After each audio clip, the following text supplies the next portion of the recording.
Hey, this is Dale Tinsley. You're listening to the Connect podcast. Our purpose is to guide you to connect with yourself so that you can connect with others and live a life of meaning and value.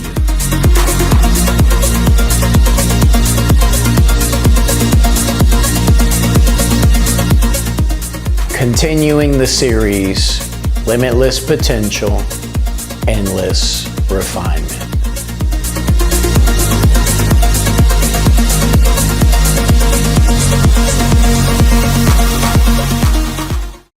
Peace be with you, and welcome back to the Connect podcast. Hope you guys are feeling amazing, vibrant, full of energy, and colorful, like our guests in the shoes. This is Sophie White. Sophie White has had many, many chapters in her life. She's a friend of Andreas, who helps produce the podcast and shoots. And Andreas told me about Sophie, and I reached out to Sophie. Welcome, Sophie White. Welcome to the Connect podcast. Well, thank you. I appreciate it. Appreciate you coming through. Oh, anytime. I enjoyed our conversation, and we split a bottle of wine, meet and greet. Yep. We drank the whole bottle. Yeah, well, that's not much. It's like 2 glasses each, almost 2 glasses each. Yeah, large glasses, but.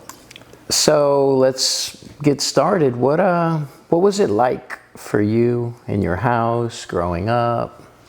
Well, I guess I've always seemed like I've been the black sheep of the family. So yeah, that's growing up. I was a lot of time on my own. I had 2 older brothers who took advantage of me. I was always like, I'll give you one story. When I was probably 10 years old, we would go hunting. The 3 of us, we'd go out in the woods and shoot anything that moved, kind of thing. And so my brother had a 12 gauge shotgun, double barrel, and he convinced me to shoot both barrels at the same time. I'm 10 years old, first time I ever shot a gun. Okay, and he made me pull both barrels and keep the stock off my shoulder. So, of course, when it kicked, it's a 12 gauge, right?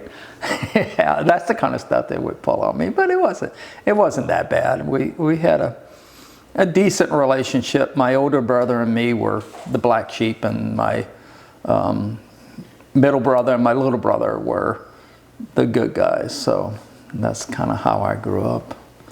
When you say black sheep, it's just because you had a different state of mind, or you just did things different? A lot of people saw me as different, I think, more than anything. If something went wrong, I was always blamed for it, whatever it was, no matter if I did it or didn't do it. Now, I wasn't an angel either, but I definitely got blamed for a lot of stuff I didn't do. I can relate. So yeah. I was the one in the house out of 8 of us. Yeah. Destroyer, my stepmom used to call me. Okay. Yeah, it's, what about your parents? My parents, they were, my dad was he was a professional baseball player. Wow. And then he wound up moving to Houma, played for the Houma Indians, this was in the 40s. And he wound up he did title work for oil companies, basically. So he researched titles on land, property, and deeds and stuff like that. My mom didn't work for a long time, at least when I was growing up.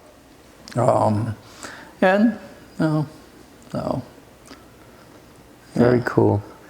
Yeah, there's a show, Landman. Have you seen that? Yes, I have. It made me think about the titles and they're out there trying to get the people and drill on their property and the mineral rights and all that kind of stuff. Yeah. So at that point, you were born and raised in Houma? I was born and raised in Houma. Spent first until I was probably mid-20s. And then I decided to move to Atlanta. Okay. I followed a girlfriend up there, and she dumped me right after we got there, so that was always interesting. But it started a new chapter in my life. What happened in Houma was that the economy just got so depressed. There was nothing left in Houma. But, you know, I guess hometowns have a way of drawing you back in. And after living in Atlanta for about 20 years, maybe a little bit less, I moved back to Houma. So. Yeah, it's like the hero's journey. We leave the hometown, we go on the adventure, we go on many adventures, or, you know, 1, 2 different cities, and then, yeah, you know, want to go back, and home is home. Yeah, home is home. But I got to see the world, and, you know, I really got out and got to visit a lot of places, and so that was interesting. Okay, very cool. So, so now let's get into some of the stories and the different and the different chapters and the different hats. Well, I've always, I don't know if it's ADD or what, but I get bored after a while. So I've done a lot of different things. When I first got out of high school, I went to work for the fire department. Okay. And I was a professional firefighter for about 4 or 5 years, something like that. When I quit, I would have been the youngest captain in the Houma Fire Department ever. Wow. But the money, I was making $543 a month. So, yeah, it didn't pay. And I decided I couldn't live on that. And actually went to work for Knoyer Oldsmobile, Cadillac, and GMC, selling cars. And I was there for a couple of years. And then during that time, I started buying jewelry for a girlfriend I had back then. And the guy convinced me to start selling jewelry. We started having parties where people would come over and they'd have gemstones and gold, and they'd make jewelry for you or whatever. And I wind up going into the jewelry business at several jewelry stores way back then, until the oil crash in the mid 80s, I guess it was. So that was a very interesting time. These were well-to-do clients for the jewelry, like in home with the jewels. Yeah, and all that kind of it stuff? was. I specialize in colored gemstones and more high-end stuff. You know, sell a Rolex every now and then, things like that. You know, so yeah, it was a little bit not as high-end as real dollar stuff, but yeah. So nice. So the cars. So you're working with the car dealership, then into the jewelry. I thought the car dealership was the transition into the race car driver. Come on, you got to tell us about that. Actually, in the 70s, I started racing. During high school, I had what did I have back then? I guess I had a Firebird. I was a Pontiac person, and I started with I started drag racing. I did Pontiac, I did Trans Ams, you know, everything for a quarter mile kind of thing. But I did that for, you know, several years. Like going fast. The adrenaline? Yeah, I guess. But, you know, it should have killed me several times, and luckily it didn't. Wow. One day when I was a teenager, I remember, wanted to see how fast my dad's car could go. You know, so I got my foot on the gas, and I'm driving, and I'm looking at the speedometer, and all of a sudden I look up, and I was coming to a bridge, but they had a line of cars. Oh my God. And these cars were backed up, you know, a ways. I remember slamming on the brakes, realizing I'm going to hit this whole pile of cars, probably go through all of them, because that's how fast I was going. I was probably doing 80 or 90 miles an hour in a station wagon, you know. So I'm screeching to a halt, and all of a sudden I go into the other lane, and I slide all the way up to where the bar is on the hood. And that's where I stopped. And the bridge was open, so I would have gone off into the bayou there. Wow. Put it in reverse and just backed out slowly and turned around. You have to check your pants. It wasn't that bad. It was, you don't think about that stuff, but yeah. But that was an interesting time. And so the drag racing proceeded into... Well, drag racing went into, before the drag racing, trying to get a car, getting a car back then was a big deal. And I wound up, my first car was a Model A. And then I kind of went into all kind of different old cars for a while. I rebuilt them, tore them apart, and it was had a lot of different cars. So I've had several hundred different cars. It was the challenge of putting it back together, like nice and new, or you were curious and you would take the engines apart? My biggest thing is I always want to know how things and why things work. That's kind of one of my biggest things is I want to know why.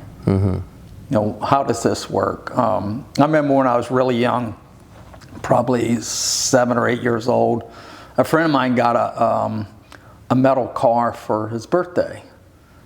And during his birthday party, we took his car apart to see what it was really like. And wow. We couldn't put it back together. Ouch. So his mom got really upset about that. Sure. But I always like to figure out why things work, how they work, and why they work. Understanding. Yeah. I'm that way with people. Yeah.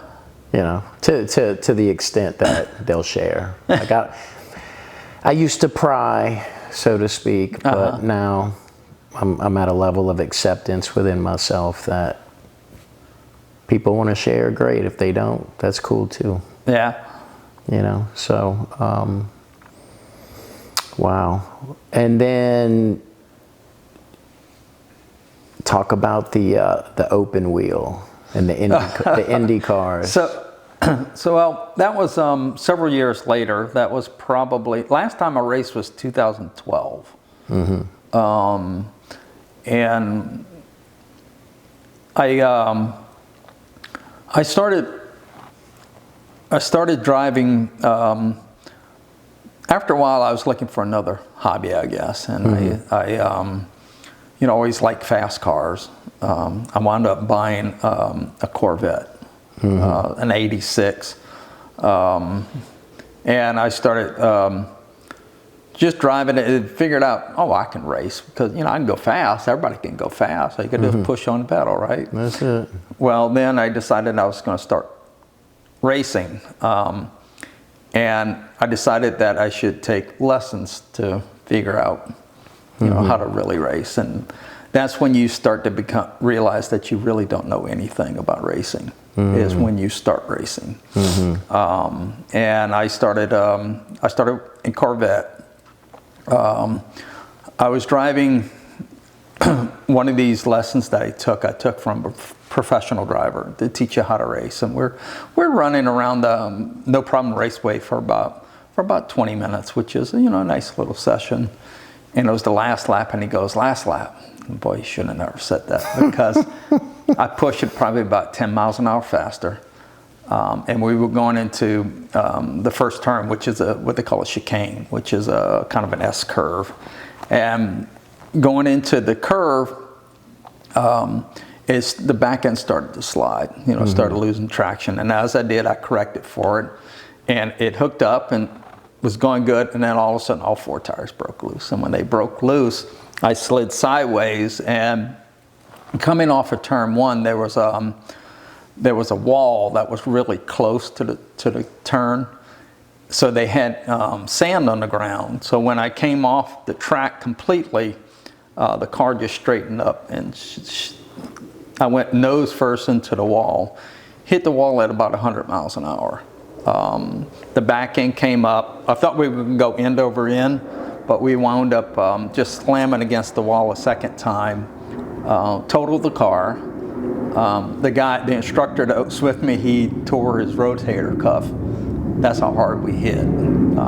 It was definitely an interesting time, but it also showed me that I really had no clue what I was doing when it came to racing. Yeah. Because I mean, that's very humbling, is to hit the wall at 100 miles an hour. You're lucky to be alive. Yeah. Snap your neck. Corvettes are stronger than you think they are. Mm-hmm. They're made pretty well. Yeah, they're built well, cars. So. After that, when I got another Corvette and started racing it a little bit, and then I decided that I would go to Corvettes. They're not very good track cars for road racing. They go in a straight line. The newer ones are a lot better than what they were back then. But I moved over to Ferrari for a little while. You know, a mid-engine car is night and day difference when you drive in it. But anyway, I was going from first to second gear, and I wound up hitting reverse. And in the Ferrari. In the Ferrari. And after that, I realized I couldn't afford to race Ferraris. So, you know, Ferrari transmissions are not very cheap. And things break in racing, they always do. I wound up moving to open wheel, which is the Formula cars. I started with Formula 500, which is a snowmobile engine. And these things, they move, they're quick. They're very fast cars. Then after that, I went to Formula V, which is a Volkswagen engine. The Volkswagen, what it did was it teaches you how to really drive, because you got really skinny wheels. You don't have a lot of power in the car. Now it's a lot faster than what you think it is, because it's a Volkswagen, but it's only, you know, you're running about 1,000 pounds. Yeah, it's real light. So it's you know, their horsepower to weight ratio is incredible. But you scrub off too much power and slow you down way too much if you don't know how to drive. So it really teaches you how to run a line and things like that. And I did a bunch of other training, just learning, you know, the craft of racing. I wound up moving over to Formula 2000, which is a wing car. It's got wings on the front and the back. And just to give you an idea what a wing car does is, when I first got the car, they had a friend of mine that had a shop that I had sent to originally, because I was out of town at the time. And they didn't have the front wing on the car. So he decided he's going to take it down the street, right? He takes it down the street, and he's like, he goes, man, I don't understand, but all of a sudden I had no steering control at all, because the back wing was on and the front wing was off. Right. So it was, you know, it just slowly doing this, going down the road. Jeez. You don't realize how much those wings help. But and Formula cars is something where you're either stuck to the ground or you're completely unstuck. The forgiveness is extremely small. So you really got to be careful what you're doing. Also, another thing about what they call open wheel, which is the Formula cars, is that if you're racing against somebody and our tires touch, because the tires are, you know, there are no fenders on it, somebody's going airborne. So it's very advantageous for you not to run into somebody else. It's a totally different game. Yeah, more altogether. Dangerous. Yeah. Less room for error. The margin for error runs really, really razor thin. The higher up you go, you know, a millisecond can cost you your life. Wow. So, but yeah, I did that, and then I knew it was time for me to get out of racing when I started doing my shopping list in my head as I'm driving, and I remember going into turn 2, and Did I get the bananas? Oh, that's what I forgot to get last night. That's it. At 135 miles an hour going into the corner, you're going, Wow. yeah, I think I need to get milk, and it's like, no, you need to pay attention to what's going on the road. Because I have had where the guy in front of me, one day we're going into a corner and his wing comes off. Oh, Jesus. And as soon as he loses his wing, he loses traction. Once you lose traction, that's it. You're going to go where you're going to go until something stops it, Jeez. And he's right in front of me, and as he's spinning around, I go, where he was. And that's kind of one of the big things about racing is a lot of times you try and go where they were. Right, because they're not going to go back there. They're gone. Right. Yeah, you don't know where they're going to go. So, but it was an interesting time. I raced a pretty good bit. My last year racing, which was 2012, I tied for first place and lost it in the fourth tiebreaker. So it was overall points. Then number of first place wins, number of second place wins, and number of third place wins. And the guy that beat me had one more third place win than I did. So we tied on everything else. Wow. And that was the Grand Bayou Series, which is a small race series of formulas. Yeah, it's got to be just exhilarating to be a part of that. Yeah, it's interesting. It's something to do, but... Awesome. Get into the research you were doing back in the 80s. Oh, this was... that you were telling me about. Yeah, back in the... like I said, I've always been inquisitive. I wind up becoming friends with a hypnotist. Sean, what was Sean's last name? I don't remember Sean's last name. Anyway, he was a stage hypnotist out of Vegas, and he was in Atlanta, and he was teaching people how to, he was hypnotizing people, and then he'd teach you self-hypnosis and, going into different states and stuff like that. And became pretty good friends with him. And during that time, I wound up, my best friend at the time, Chris Daly, he and I started doing research into hypnosis, and we wound up being published in several journals. The American Semiotic Society, one of their journals we were in, we did research on hypnosis, and the hypnosis got me into everything from self-help to past life regressions. And we did a lot of research into that stuff. And then that kind of evolved into overstimulation. In other words, into altered states. And to either you can do it by completely overloading the body with different stimulus or taking everything away. So either way, you can go into altered states that way. And then we did research in it, and we wrote about it. That's amazing. Wow. What did you, that's a game changer right there, right? Because I would imagine that's when you really started being introspective on higher levels? Not necessarily. I think a lot of that, I was always, I don't know. I'd have to think about that a minute. Okay, Yeah. I'll let that marinate. Let that marinate. The overstimulation. Yeah. Is that like, what does that consist of? Well, at the time, what we were using LEDs. And this was, remember, this is the 80s, so there wasn't a lot of stuff out there. And we wind up working on and creating what we called a mind machine, which is, actually I saw an advertisement for something similar to what we had back then.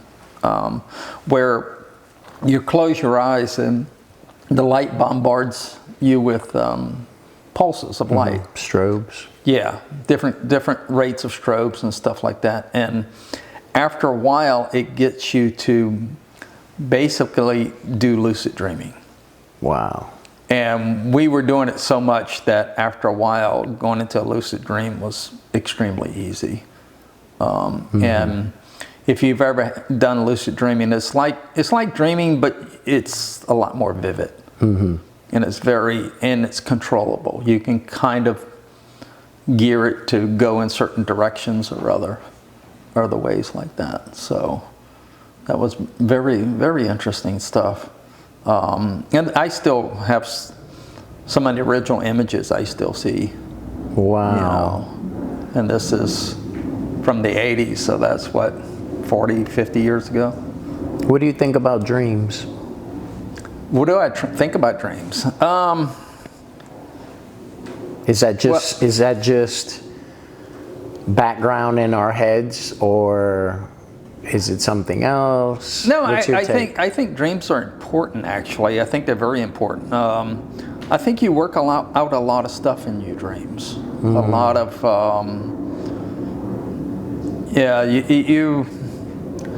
dreams are a way of the mind working issues out, I think, more than anything. Subconsciously. So, yeah.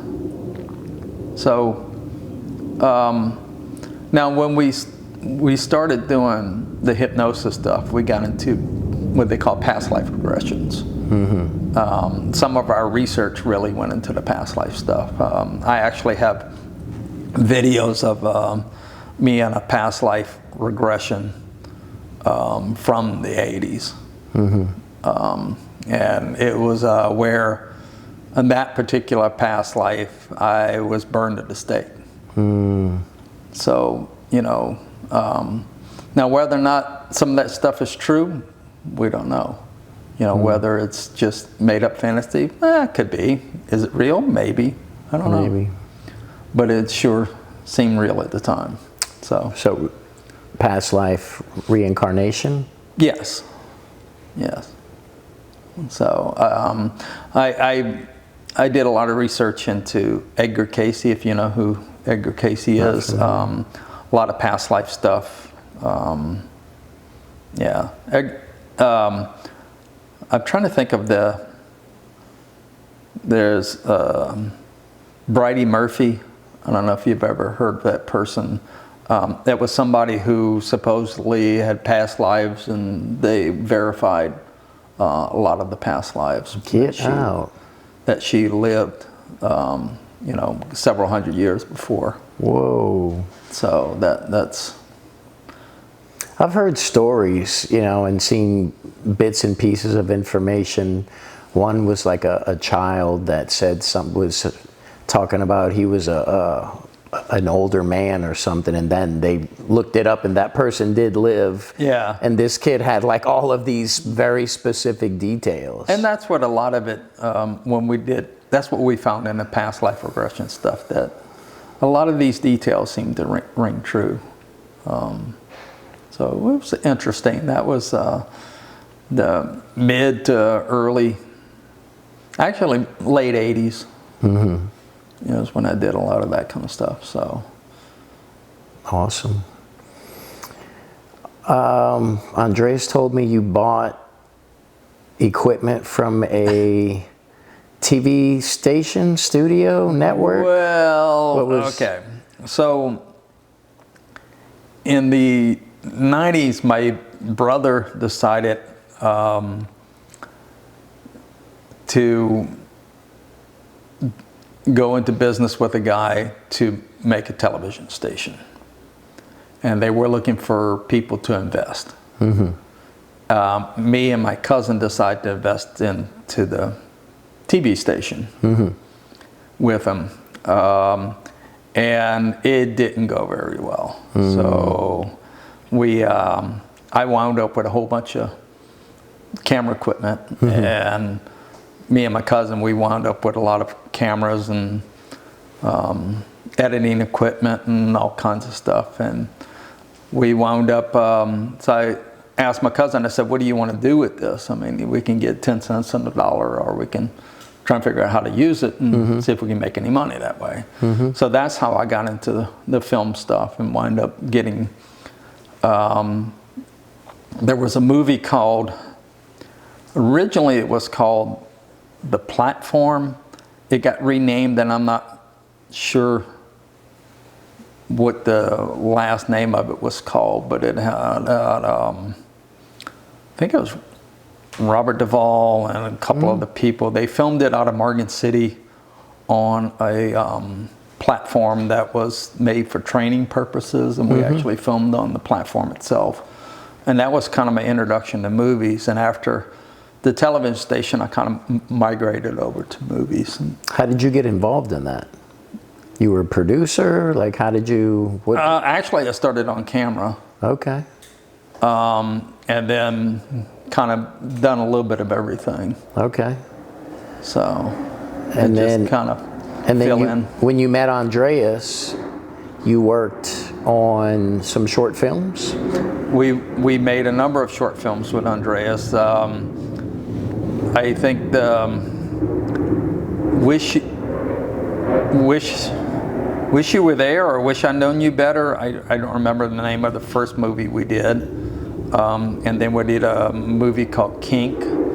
I saw Kink, I liked it. Yeah, that was a pretty decent little movie, actually. Yeah. So Didn't it win some awards? It won a number of awards. We've won a lot of small awards on a lot of these things. That also got me into writing. I won the, I did, my writing has probably won more than my films have. I've gone to New York for one of the New York film festivals. I was placed third there, and I also placed in Sundance. Yeah? For writing. And then I won New Orleans Writer of the Year at New Orleans Film Festival. So what year was that? I'm not sure. That was probably about 9 years ago, something like that. Okay, so you're an excellent storyteller. Yeah, I've always been a storyteller of sorts. So nice. Yeah. And where do you get that from? I really don't know. Well, maybe from my grandmother. Growing up, my grandmother always told stories, and you know, I used to. Her stories were always very interesting. Yeah, that's kind of an interesting time in my life where, you know, she always talked about like ghosts and seeing ghosts and, you know, being able to talk to them and stuff like that. So. Wow. Yeah. Do you have that ability? I think I do a little bit. I used to be able to, I had visions for a while, where, now a vision and a dream are completely different things. So, yeah, that's, I would see things before they happen. Actually, this was probably mid-'80s. I would see things. A lot of times I would have, now, visions are different than dreams. If you had a dream, you kind of know it's a dream. When you have a vision, they're totally different. You can tell it's something different. And I used to have visions a lot, actually. So that was always an interesting point. But yeah, you said they came true. Well, yeah, they always started coming true. I would see things, and the problem is with the visions is you would only get glimpses, like little bitty segments of what was happening. But my problem is a lot of these were pretty horrific. Things like murders, things like, just accidents, people dying, a lot of that kind of stuff, which was pretty traumatic, I guess. And I was having them pretty much every night. Wow. Back then. And I, one of the people that, if you ever heard of somebody that's an amplifier, what you do is when you get next to them, they increase your abilities. So I got to be friends with, actually is a ballet instructor, and I took ballet lessons. I was training in karate, and I was trying to, you always want to get that edge, so you keep expanding out what you do and stuff like that. And I always had a problem with timing. And one of the ways they suggested is that I take ballet. So I took ballet, and the person teaching, she actually wanted to become who she was, an amplifier for me. And what that means is, like, whenever I was around her for a while, all of my abilities became really heightened. Including one day, I called her up and I said, "Open the flue." That's all I said. I had no contact with her whatsoever. And she goes, "I tried that, it's not working." What happened was her house was, she had started a fire in the fireplace, and the house was filling up with smoke. And I told her to open the flue, and she said that it didn't work. But that's that connection that we had together. And everything, it really, and that's when my abilities kind of went off the chart for a while. And like I said, I was seeing visions probably, every night for 3 or 4 months, I guess, maybe something like that. And after a while, it gets old. Wow. You don't want to see all these people die. You don't want to see all this horrific stuff. And so one day I'm driving somewhere, and all of a sudden I just kind of go into like an altered state a little bit. And I always used to carry a gun, a .357 Magnum with me. And I pulled my gun out. I had it in my hand on the seat on the side of me. And I said, "Oh no, I'm done. I'm going home." Put the gun away and turned around and went in the opposite direction, kind of thing. I have no idea where I was going or why I was going there, but I was going somewhere. And right after that, I was one of the last of those. One of the visions I had was, I'm in a car, I look in the rearview mirror, and as I look up, I go, "Do I know them?" And then I look away. I look back in the mirror, and when I look away, and all of a sudden I realize I'm bleeding. And there's just blood coming down my face. That's the vision. So I'm in the car, and we were doing the Nutcracker. And we were at the Thibodeau Civic Center, and I'm sitting behind there, and it's daytime, middle of the day, 2 o'clock in the afternoon. We were doing a rehearsal, and I'm in my mom's car, and I'm backing up, and there's a guy playing tennis against the back wall of the Civic Center. He's just hitting the ball against there. And as I'm backing up, I'm looking in the rearview mirror, and I go, "Oh, I know him." And I was like, "Nah, whatever." And I put it in drive and took off. Well, in the middle of the parking lot, there are fire hydrants. And I hit this thing, 10, 15 miles an hour. But when I did, I hit the steering wheel, and you can see that scar that's right there. I look in the mirror, and I look away, and I realize, and I look back, and there's just blood covering just bleeding through my face. And I think that was a way that I couldn't handle it anymore, the visions.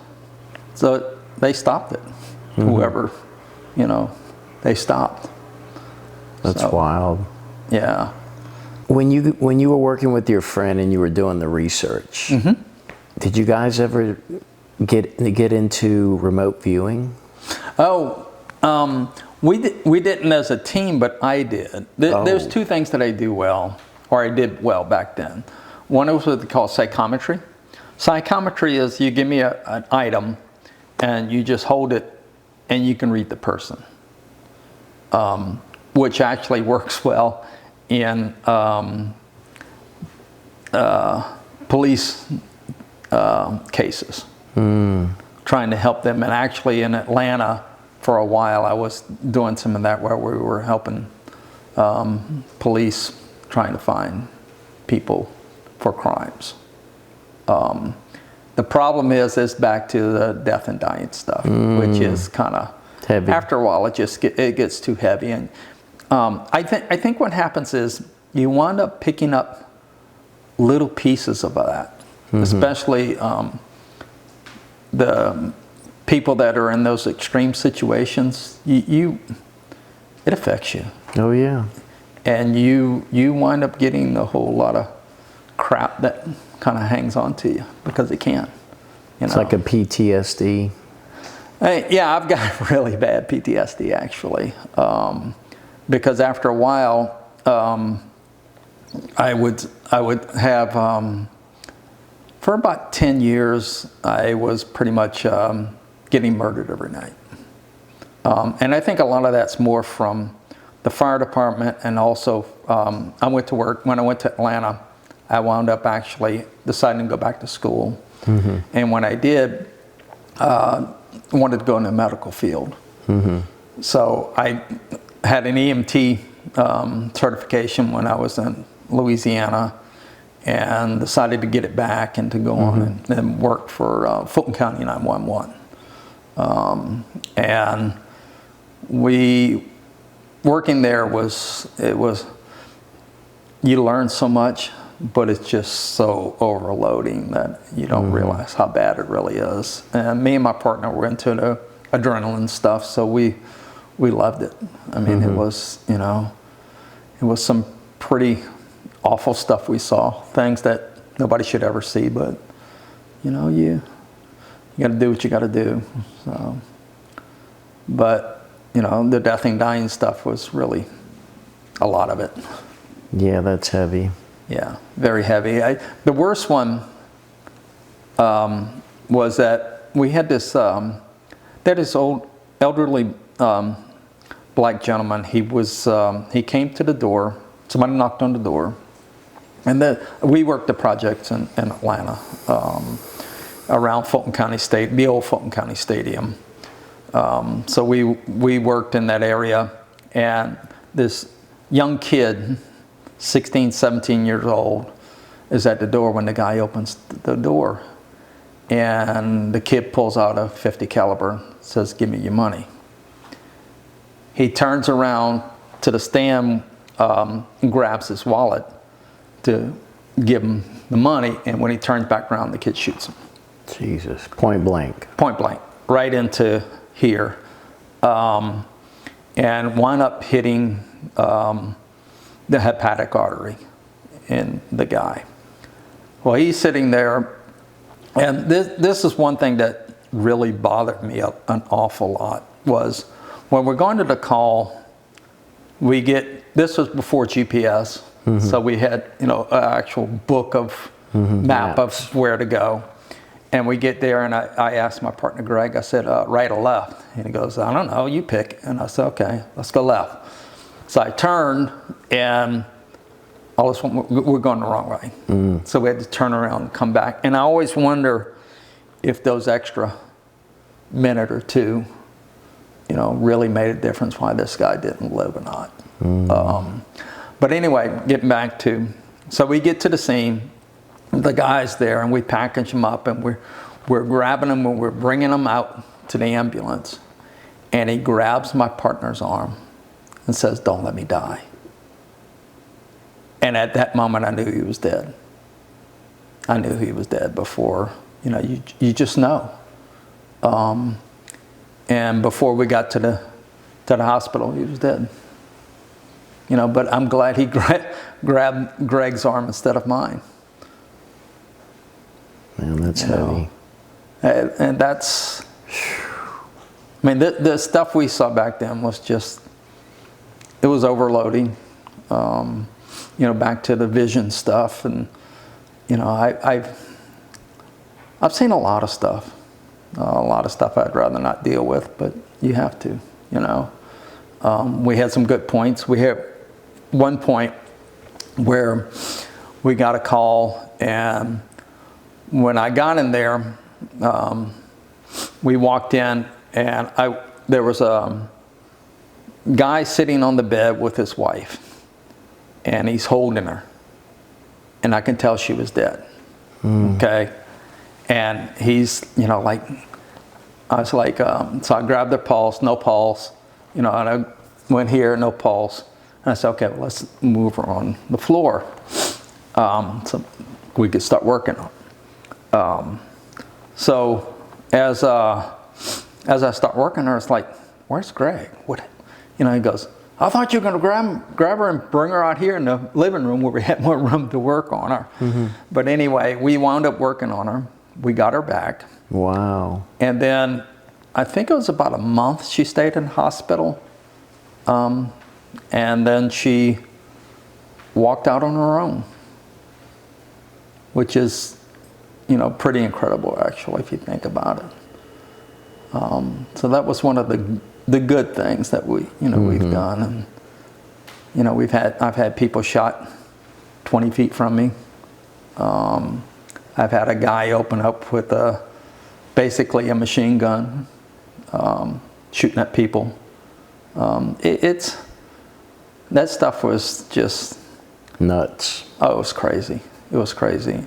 And you don't realize how much pressure you're under until you're away for about 6 months. And then you realize how dangerous that stuff really was. We've had several crews killed. We had, a crew that was hit by a drunk driver. Jesus. They were doing about 50 when they hit them. Smashed them into the back of the ambulance while they were loading a patient. No way. Yeah. We had another crew held hostage. We had, while I was there, they had the ER, one of the ER nurses had a gun. So police bring in a guy, and all he's got on is a pair of jogging shorts. And he's handcuffed to the stretcher, and he pulls a .45 out of his jogging shorts and holds the charge nurse hostage in the ER. Yeah, that's the kind of stuff. And that was regular, daily things. That was pretty incredible. Like I said, I have PTSD from it. And for about 10 years, I was having night terrors. I had about 5 or 6 different storylines that every night would happen over and over and over again. One was, a lot of them were being murdered every night, and you would go beyond the murder part even, so it was interesting. One of them was being electrocuted. Sure. So I'll give you an idea of what a night terror looks like. So started out, I'm in a place with a pool outside, and in the distance is hills and stuff like that, and they have these giant electrical lines, the towers with the big electric lines running. And all of a sudden, the earth starts shaking, and as we're running, all of a sudden these electric lines start falling down, okay, and they're hitting around you, and all of a sudden wind up going into a fenced-in area, and the fence becomes electrified from the falling power lines. And it gets closer and closer, and all of a sudden the electricity starts sparking off of you. And Jesus. 100,000, volts of electricity running through your body from different directions and just being seared alive. Jeez. And that was a typical night terror. So. Is that when you realized you needed to get some help, some counseling? I didn't really start doing counseling back then. That's when I started drinking.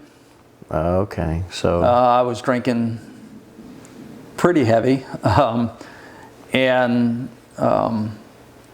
was drinking probably a half gallon a week of rum.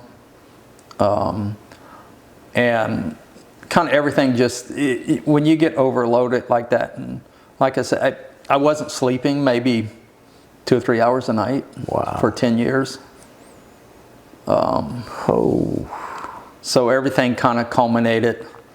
And then my mother and my brother died on the same weekend. Jeez. So at the very exact same time, my brother was out fishing, my oldest brother was out fishing. And, well, actually, so I get a call. My mother was in a nursing home for a little bit. She always wanted to get out of the nursing home. She hated it. She really didn't want to be there. And they were going to let her go back home. Mm-hmm. And I think she waited to get home to die. So the day after she gets home, it was a Thursday morning, and we're there on Thursday morning, and I get a call from one of my brothers saying, Mom has had a stroke, and they're bringing her to the hospital. So I was like, okay. And we're kind of expecting, something to happen because she wasn't in really good health at that point. And as I said, I'll be there in a little bit. Let me just close up the office. I was at work. And as I'm walking out the door, the phone rings again. And I look on the phone, it says sheriff's office. I was like, okay, why is this? And it's the sheriff. And he's calling me. He goes, I just want to let you know that your brother has a heart attack. They're doing CPR. They're transporting him by helicopter, but they don't think he's going to make it. So we get to the hospital, and my mother's in one ER room, and my brother's in the other one. No way.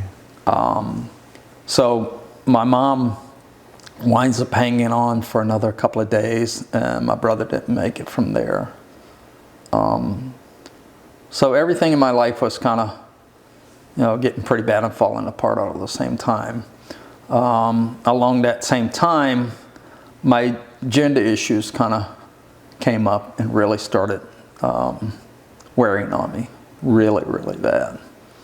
And like I said, I had been drinking and wound up having a perforated ulcer, throwing up blood, wound up in hospital for several days from all of that. So the stress was, just kind of over the top.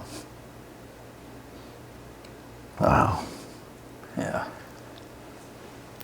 Is that when the gender issues started coming up, is that when you started processing that? I had been processing it for a long time, but I kept it quiet. I didn't realize it until probably 40-ish, that it was even an issue. But yeah, somewhere around the 40s, I guess. So yeah, it was a very interesting time. So. And you're married? I'm married, wind up going through transition and staying married, which is, I'm extremely thankful that my wife was that understanding, and I really appreciate that a lot. So it's hard. It's hard on her. It's hard on me. It's, it's something that a lot of people don't understand. I don't understand it. You know, back to I always want to know why things happen, or I have no idea why. So when we had our meet and greet, you said that the past 5 years you guys have connected deeper, and it's been amazing, and you've come together. It has. When we first got married, we like each other. You know, we seem to really fit well together. In the first 5 years, you know, no kids, no nothing, and we just had it was good. It was real good. And then, you know, kids kind of get in the way, and stress and life and moving, and we moved from Atlanta back to Homa, and, you know, setting up business and getting all that done, and, you know, all kinds of life happens. And then after my mom and my brother, and you know, I just got to the point where I got overloaded, and I broke. You know, I went suicidal because I thought it might be easier to kill myself than come out as trans. Wow. Yeah. So that was one of the. I remember I went to New York for the writing. I had written a movie, and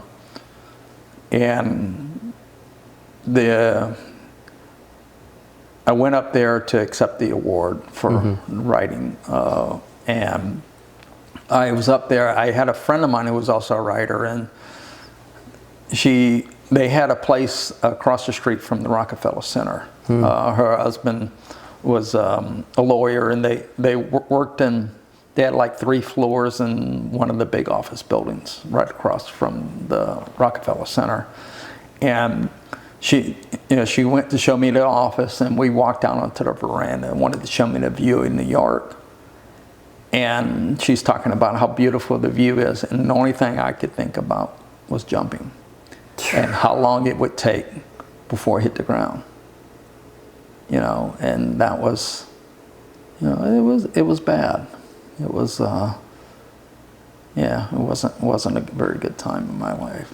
But I wound up making it through. I didn't jump, but, you know, I got to the point where, and the reason I chose the name Sophie is from Sophie's Choice, if you know the movie. It's an old movie? It's an old movie. I've heard it before. Yes. It's where you have a no-win situation no matter what you choose.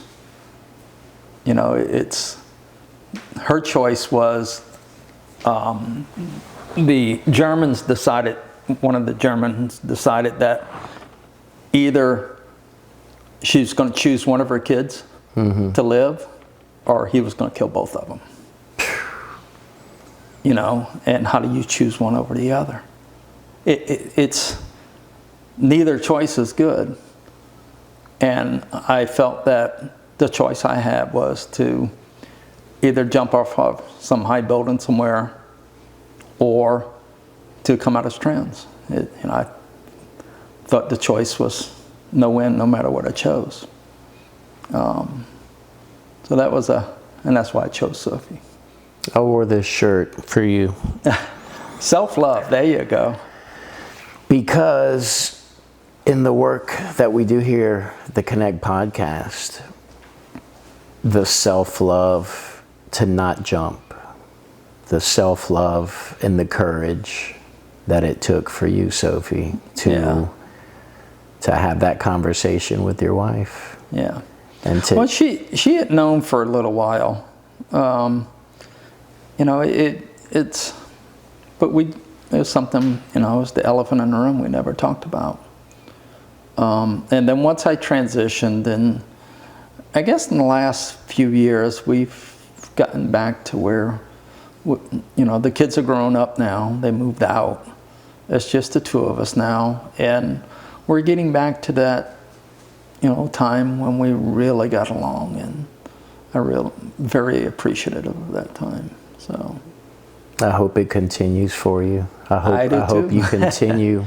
I hope you continue to grow and to evolve together and to love each other with profound levels of love. Yeah.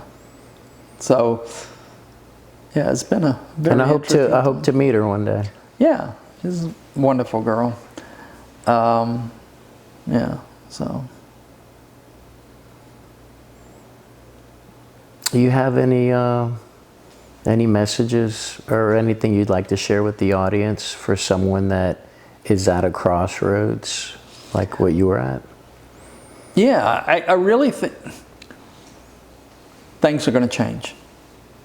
Wherever they're at right now, they will change. Nothing stays the same. You know, I've changed so much. You know, from the beginning to where I'm at now, changes have, you know, things are always going to change. No matter how bad you think it is, it's going to change. This too shall pass. This too shall pass, absolutely. And you've got to feel amazing knowing that you chose right. To not jump and to be authentic and to be Sophie and to be you. To be you, to deal with it, to process it, and to live authentically. And that is the highest level of self-love that we just can be have. who you are. That's it. You know, and I still worry about it at times. You know, I always worry, am I just crazy? Am I really trans? Am I really this? Am I really that? You know, but it is what it is. And just kind of move on and, you know. Keep living. Keep living, absolutely. Keep planting seeds, keep watering them, and enjoy the ride. Yeah, definitely interesting ride. So, yeah, I've done a lot. I've been through a lot. And so.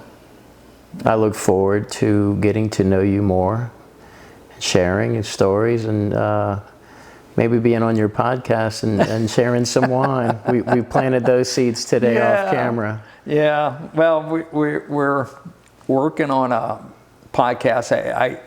It's a friend of mine that every time we talk, we have these super deep conversations, and they're very interesting. Amen. You know, and so I was talking with her probably 6 months ago, and I said, you know, why don't we do a podcast? And then we, you know, kind of left it sit for a while, and then when you talked to me the other day, I was like, you know what? She happened to show up the same day. Oh, there it is. That's your sign. You know, we're talking, and I go, you know, we need to do that podcast we were talking about, you know.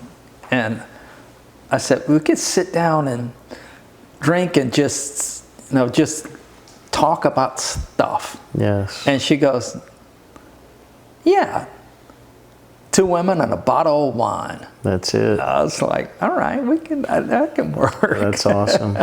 Yeah, I'd love to be on when you get it going. Yeah, we'll have to get it going. So that's an interesting concept. We'll see what happens with it. Yeah, well, we got Andreas to bring it to life. There you go.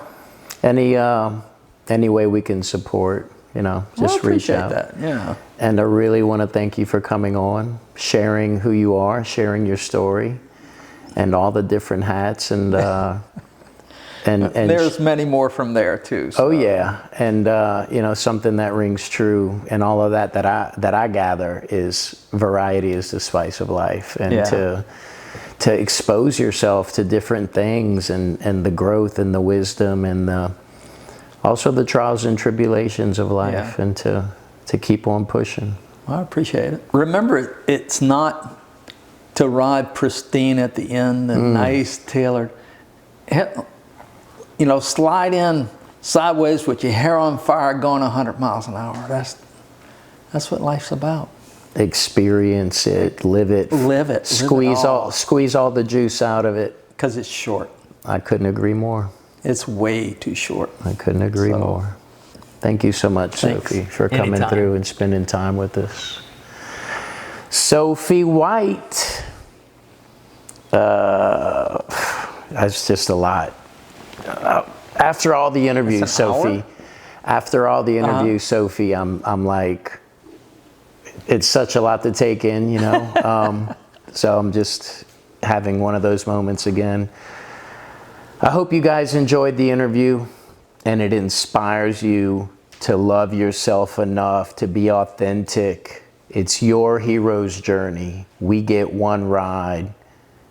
Make it count. Till next time, friends. God bless.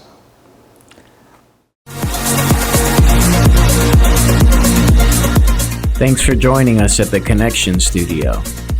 You can support us by sharing with others and posting to social media. Keep doing the internal work, as it will truly make all the difference. God bless.